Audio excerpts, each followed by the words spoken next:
This is the second video for homework. What's meant to be homework is on August 28th, August 29th, due August 30th, August 31st. We're looking at the graphs of sine and cosine so that we can talk about them in a meaningful way in class and start seeing different transformations and things.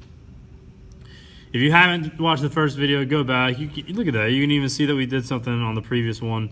Go back, do the first video first, because I'm gonna move a little quicker in this one because I think I've thoroughly explained what's happened in the previous one.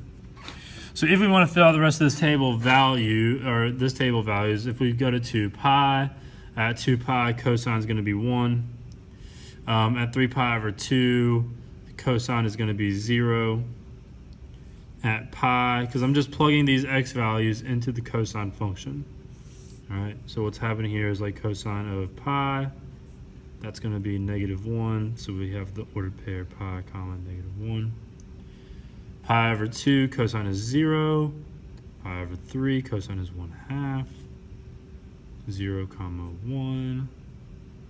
Negative pi over 3 comma 1/2. Negative pi over 2 comma 0. Okay.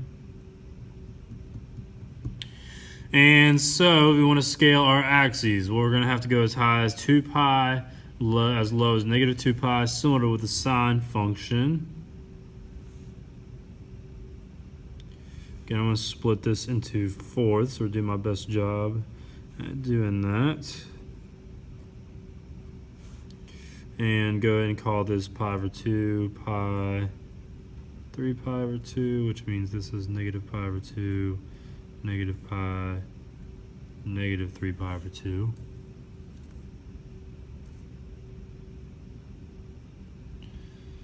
We can also look at our y values, again, similar to what sine we saw with sine.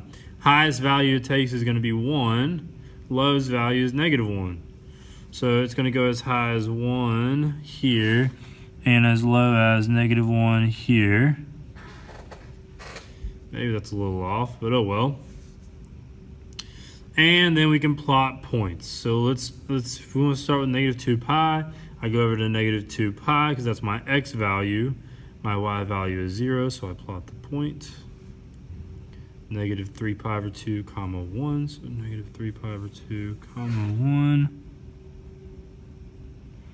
Negative pi, that should have been a 0. I lied. Scrap that. Man, telling you the wrong things. That should be 1 and 0. That's my fault. Whew, it's been a long day. All right, -2 pi, sorry, my fault. Let's go, and I'm not redoing the video. -2 pi comma 1, so if we go -2 pi comma 1, that is completely my fault. There we go. Some of y'all hate me because you're doing this in pen. Oh well, deal with it. Print off another one. -3 pi over 2 comma 0. -pi comma -1. -pi over 2 comma 0.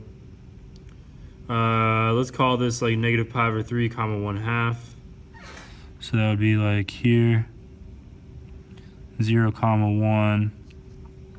Pi over 3 1/2.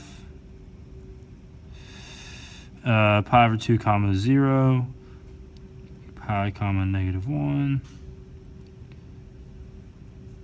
And 2 pi comma 1. Maybe I should ask that question. What was Mr. Hamilton's mistake in graphing this function? And you could say he messed up -2 pi and -3 pi over 2. Maybe that's a bonus, I don't know. Anyways, I messed up, but we can get these points. So now the idea is similar with sine. So it's going to do something that looks like this. I messed up a little bit on that point, but because that should have been closer to pi over 2. But you get the idea. It's going to have a similar shape as our pi function or sine function.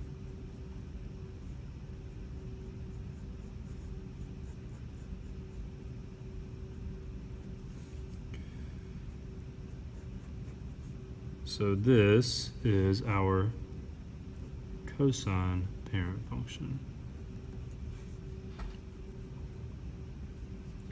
And hopefully we notice that it looks very similar to sine, but it also has some very distinct differences, which is what we will talk about on Wednesday and Thursday. I know you are on the edge of your seat, dying to know the differences and what makes them unique. On Wednesday or Thursday, I will ask you how we graph these functions.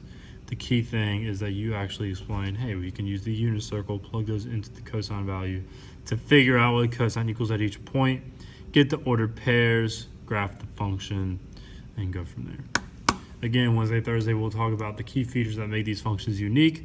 We will also see how we can move them around using computers, which will be really fun. If you have questions, please email me, ask me through Remind. I have all those different things. I'll be more than happy to answer those questions.